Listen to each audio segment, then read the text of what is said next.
apprise the honourable member that as far as the domestic sector is concerned, as he had mentioned what I had stated in my answer, to protect the interests of the passengers as well as to ensure that there is competition and no predatory pricing, we had instituted this system of airfare caps.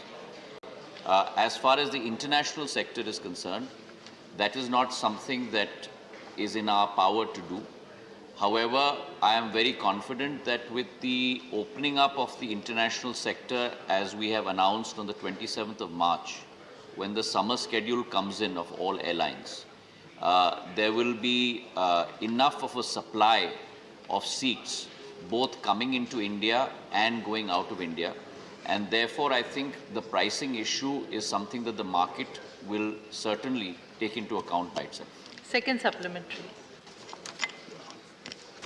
Chairman, during the last 2 years of pandemic, thousands of employees from aviation sector have lost their jobs. Not only aviation sector, but ground handling employees also, the workers who work or come from the downtrodden society. They have also lost their jobs. And because of this, thousands of families, literally they are on road and they are pinning all hopes on the government.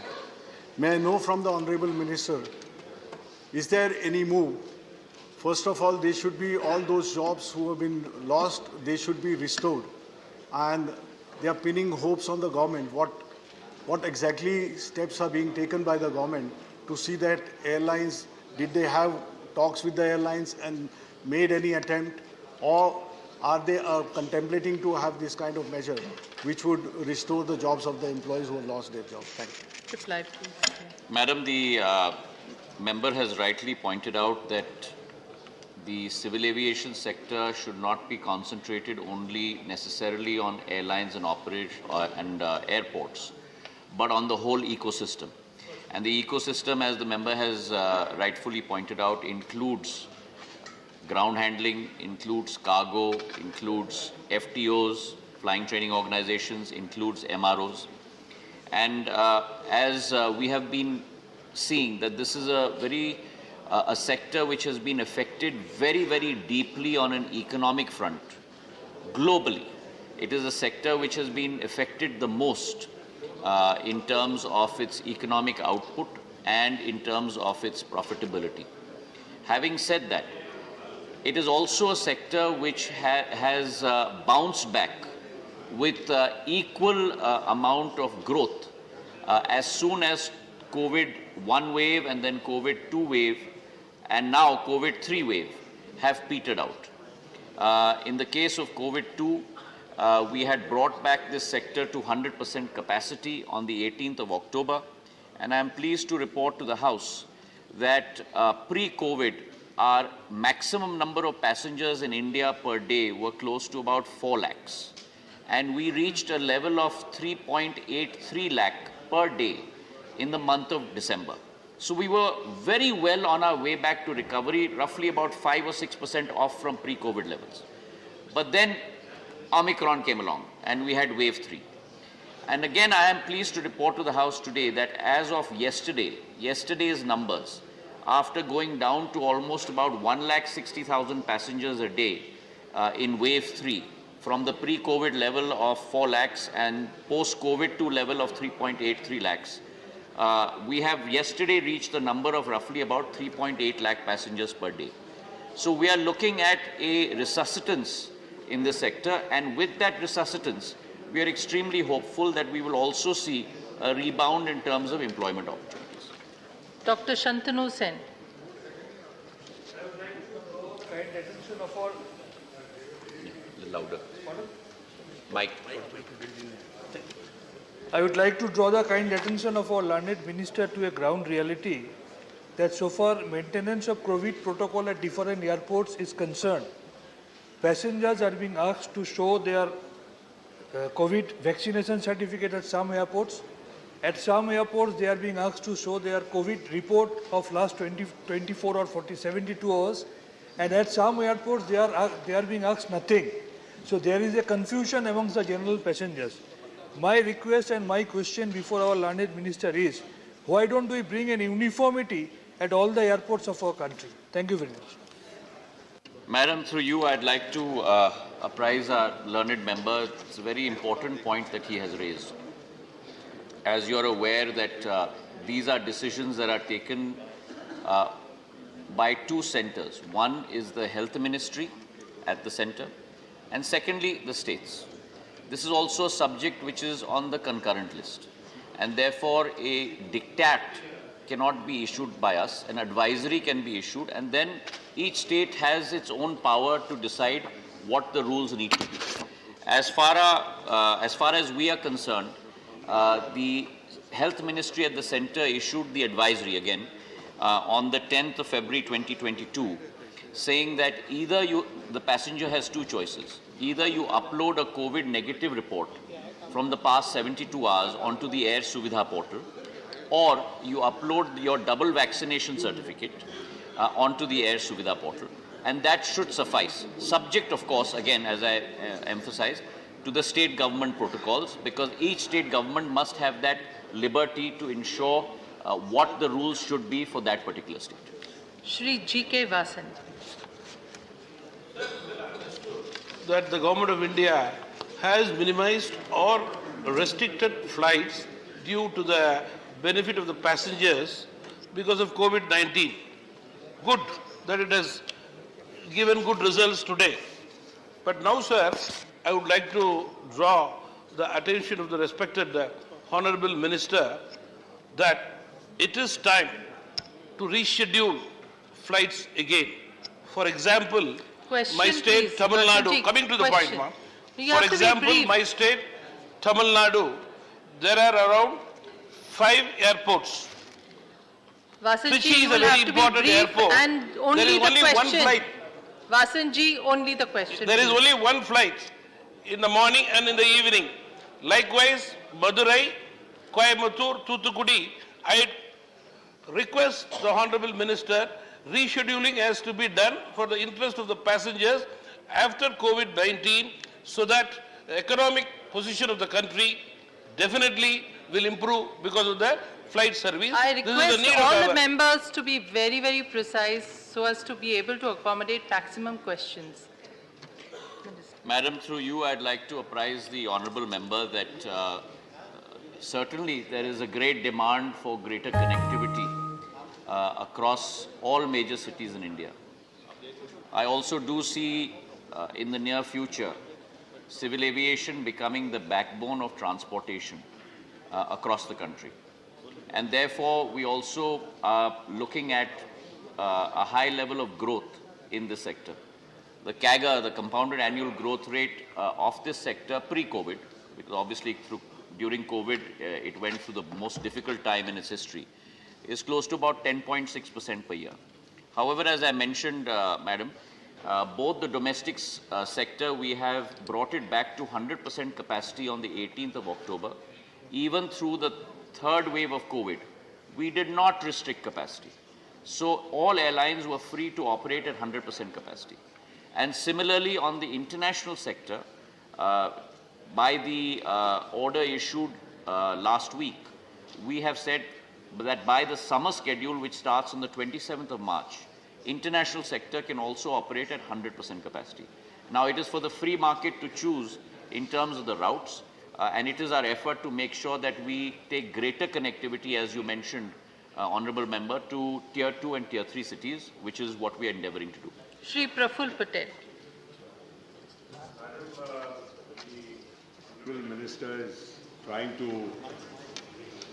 The Honourable Minister is trying to see that all the flights are revived, and I've read his statements. At the end of the month, there will be no restriction and flights will go back to normal.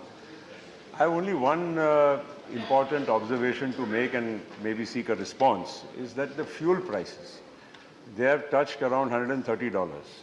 And we saw in 2008-9, when I was also that time in his position, the fuel prices had reached about $140, $145. And that caused a great deal of financial losses and hardship to all the airlines of India. Led to closure also subsequently of some airlines because those losses were very huge. Today, the price of fuel around 130 and the rupee at 77 compared to 40-45 then, would have, and 40% of 45% of operating costs being fuel. I think it is time that the minister, he's trying very hard to reduce tax on ATF, which is levied by the center and the states. I wish that he takes this issue up very seriously, because if the fuel prices continue for a longer period than what it is today, at these levels, it could cause massive losses to airlines and probably even closure of many an airline. I hope he is aware of it and was taking some concrete positive action in this regard. Honourable Minister to respond. Madam, I'd like to thank the member for bringing up this issue in the House. He's absolutely right that fuel consists of not 45% but close to 37% of the cost structure of an airline. And in a sector which is going through a very high level of hemorrhaging losses, close to about 19,000 crores last year due to COVID, that also becomes the proportion of the revenue structure. And so therefore, at high fuel prices, which, if I may just point out, in 2020, prior to COVID, ATF was close to at about 21,000 rupees per kiloliter, which is today at 93,000 rupees per kiloliter.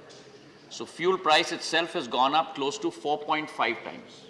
And therefore, this is a very, very key issue for us. I would like to thank the member for giving me the opportunity.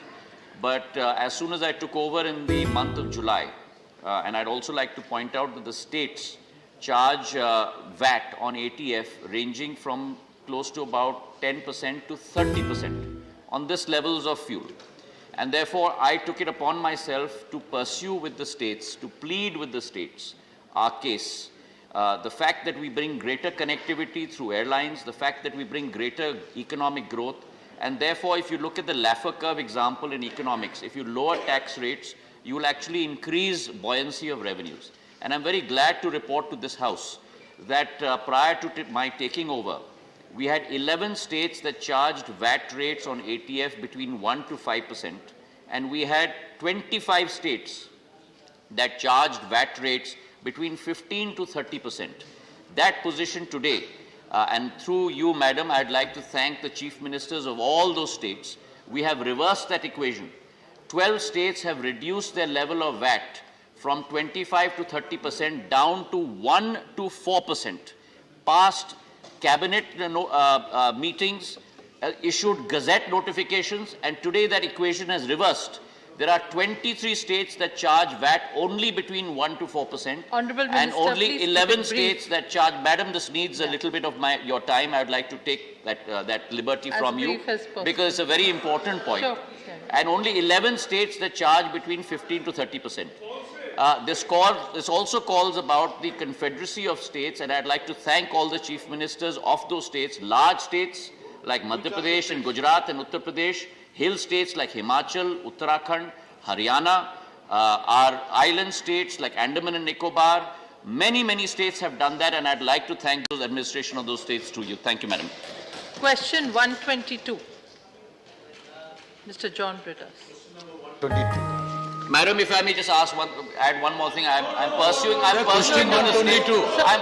with the state of Maharashtra as well. If you could use your good offices and help me, being the former civil aviation minister, I think this would go a long way. Honourable Minister, this is not going on record. It's not going on record. It is not gone. 122. Madam, the minister will certainly, former minister will certainly Kindly lay the answer on the table. Madam, a statement is laid on the table of the House. Thank you. Supplementary, please.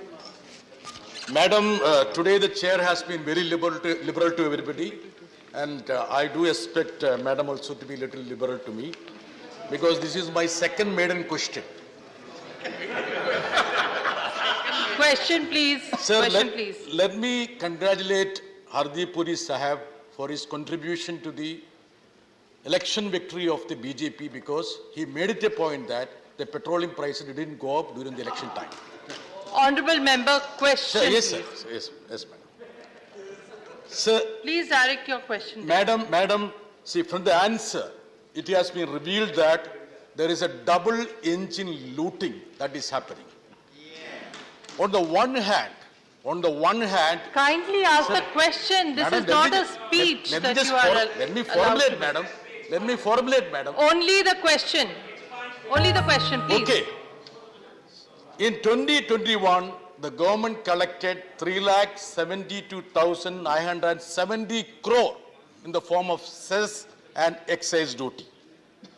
I would like to know from the minister, will he stop the practice of bringing in cess and surcharge, which means that he can deny the rightful share of the state governments? And part B of my question is that, since the government had the logic when they increased the tax. Let that come as a second supplementary. No, madam, this is part B. No, there is no part B. There is only one question. Honorable Minister to reply. Madam, in the spirit of liberalism that my distinguished colleague has referred to, let me also, if you will give me just a minute or two to explain to him how this system functions. Madam, the price of petrol at the retail point or the bunk is determined by the international price, the cost of insurance and freight, the exchange rate, refining margins, and a number of factors. This particular issue on how much cess and tax has been collected has to be seen both in the context of the overall context in which we are operating. The period that he has mentioned, 2021, I should say that 2021 means 1st April of 21 to 31st March of 21. That is precisely the period during which there was a complete lockdown in the economy. That financial year starts on 1st April. The lockdown took place from 25th March, which meant that at that point of time, there was virtually no activity. Now, at that point of time, certain taxes were raised, and they were raised for a particular purpose. But the ultimate test of this is, what is the price at which petrol and petroleum products are supplied to the consumer? And I have a very interesting analysis. Honorable Minister, please be brief so that the second question can Well, I thought, Madam, if you were, I'm very happy to be brief, but let me also share with him some facts. The fact of the matter is, when the situation so warranted, from 4th November of 21, we brought down the excise on petrol and diesel by 5 rupees and 10 rupees. But I would have thought that all elected representatives should be rejoicing at the fact that the price paid by the consumer has remained steady during that period. But I don't see that. In fact, one prominent youth leader made a statement on 5th March. Honorable Minister, kindly reply to his answer. This is not a debate. Well, just a direct reply to his answer. Please. I am answering. Please reply the question. I am very happy to answer the question, reply madam. the question directly and keep it short. The question is, raising of taxes, levying of taxes are done depending on the situation at that point of time. Okay, today we have brought down the taxes. Supplementary number 2. There is a procedure. If you are not satisfied with the answer, please follow that. Second supplementary. Give me time. I will try with my limited ability to satisfy him. This is a question now. You have to be precise in your question and precise in the answer. Second honorable member asked. Second supplementary, please. Madam, he is standing. He is standing. How can I ask question? When the state collects, we brought down the central excise. 9 states still have not brought down the excise. We are willing to take such steps as are necessary to control the price at the bunk. Honorable member, please ask your second supplementary. Out of the tax collected, 45% or so goes to the state government, 55 or 60%. I would. Honorable Minister, yes. Now second supplementary. Short question Yes, and Madam. as far as possible a short answer. Madam, the Honorable Chairman has been very liberal. I don't know why you seems to be so stiff about. Madam, my second supplementary, though he hasn't answered my first supplementary, which Second supplementary. I really Question. want the chair to protect the member, not the minister. Question, Here the please. other way is happening. Question, please. So there have been a lot of reports about Russia offering discounts on the crude oil front.